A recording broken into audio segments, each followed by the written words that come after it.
आप किसानों के बारे में क्या सोचती हैं? सर मैं खुद किसान हूँ। मेरी मेरी मेरी फैमिली जिम्मेदार फैमिली है। हम लोग बचपन से फार्मिंग करते आए हैं। हमारे बचपन में जब फार्मिंग की हार्वेस्ट होती थी, ये होती थी, तो मैं ही खाना लेके जाती थी खेतों में हमेशा। मैंने सुना आपके पेरेंट्स कहते थे कि खेती कर लो वही ठीक है।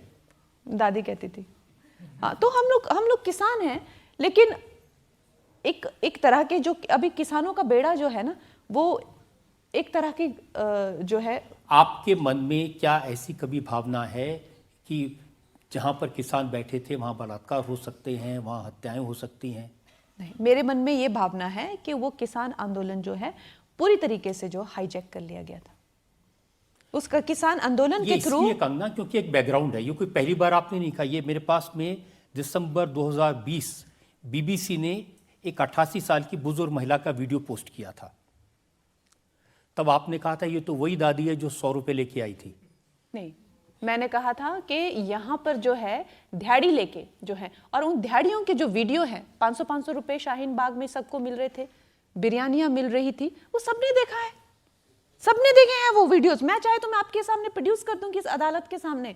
देखिए, मुझे आप ऐसे मत बताइए जैसे मेरा उनसे कोई लेना देना ना। मैं उस आंदोलन में गई ना, मैंने ऑपरेट किया। मैंने तो देखा जो सारी दुनिया देख रही है। अब मुझे कहते हैं कि तुमने जो है देखा लेकिन तुमने बोल दिया। अब इतनी समझदार मैं नहीं हूं। मैंने देखा कि वहां पे लोगों को दिहाड़ियां भी दी जा रही है और लोगों को आसमानी बिरयानी भी खिलाई जा रही है, और उसकी चर्चा पूरे देश में हुई कि वो 500-500 रुपए की जो है सबको दिहाड़ी मिल रही है और बिरयानी मिल रही है। और वो सेम फेसेस जो हैं जो शाहीन बाग में मिले, उन्हीं सब फेसेस को जो है वहां पे भी आइडेंटिफाई किया गया कि यही फेसेस उठ के वहां पे चले गए। तो जो चीज सारी दुनिया को देख रही है, आपको अगर मुझे उसके लिए टारगेट करना है तो आप करिए, कोई बात नहीं, आप करिए। मुझे पे बोलना जरूरी है आपका? सर, ऐसा नहीं है कि मैं हर सब्जेक्ट पे बोलती हूँ, लेकिन अगर हमारे देश को किसी तरह से जो है विदेशी शक्तियाँ जो हैं अगर खोखला करने चाहेंगी, आतंकित करना चाहेंगी, जिस तरह का माहौल बांग्लादेश में बना है, बाकी देशों में बन रहा है, वो करना चाहेंगी, तो हम लोग तो ऐसे भी तो कायर नहीं है ना, इतनी भी तो जिंदगी हमें प्यारी नहीं है ना कि हम लोग बैठे हुए कायरता से ये सब देखते रहे। आपने लोगों की भावनाएं देखी। जब आप पार्लियामेंट की मेंबर बन के पहली बार चंडीगढ़ से दिल्ली आ रही तो सीआईएसएफ के एक जवान ने आप पर हमला किया और उन्होंने कहा कि मैं किसान हूं। अगर आप अपनी वर्दी की गरिमा नहीं समझते हैं, अगर आप जो है एक बहरूपीय के रूप में आते हैं और आप किसी इंसान ने जिसने अपनी पूरी विश्वास आपको दिया हुआ है, आप उस पे अगर प्रहार करते हैं, तो आप किसान कहलाने लायक हैं? मैंने आपको कहा हुआ है, आपसे वो सारी आइडेंटिटी छिन जाती है, आप फिर कुछ भी नहीं है, आप सिर्फ एक आतंकी हैं।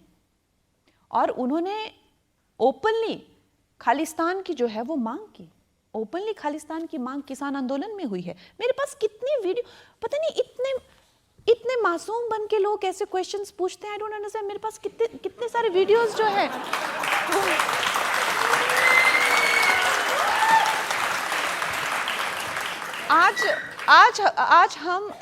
आज हम अगर इस देश के टुकड़े होने दें, जो देश न जाने कितने लोगों ने, उनका हर्ट कंगना इस बात पर था, उन्होंने कहा कि मेरी माँ भी उस धरने में गई थी, और ये कहना कि वहाँ 100-200 रुपए लेके 500 रुपए लेके गए थे, इस चीज से उनको तकलीफ हुई। लेकिन मेरे पास जो फोटो है, जो सेम शाहीन बाग के लोग और जो सेम यहाँ पहुंचे थे, उनके सेम फोटोज मेरे पास हैं। और अगर उनको कोई आपत्ति थी तो वो कोर्ट होता है और पुलिस स्टेशन होता है। अगर जो इंसान लॉ एंड ऑर्डर को समझ ही नहीं रहे हैं, अगर मुझे भी ऐसे सबको अपने स्कोर अगर सेटल रोड पे करने हैं, तो फिर सभी स्कोर सेटल करिए ना रोड पे। आप भी सेटल करती हैं। अब इस मामले में दिलजीत दोसांझ ने जब कमेंट किया तो आपने कहा ये करण जौहर का पालतू है।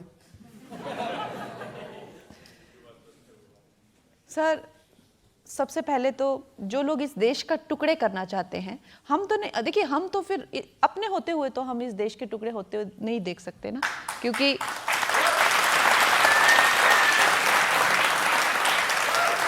नहीं, अब इसमें देश के टुकड़े की तो बात कहीं आई नहीं। उन्होंने आपकी बात पर कमेंट किया, लेकिन आपने ये जो जवाब दिया वो और भी ज्यादा इंटरेस्टिंग है।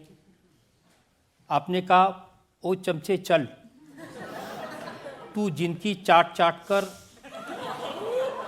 उसने क्या लिखा वो बताएंगे? वो भी बताइए ना। आप, मैंने जो लिखा, मेरे जवाब बता रहे हैं, उसके तो बता नहीं रहे हैं। मैंने बताया ना उसने क्या लिखा। नहीं, आप उसने क्या लिखा वो बताइए पहले। उसने लिखा, तूने जिन जिन लोगों के साथ फिल्म की तू उन सब की पालतू है।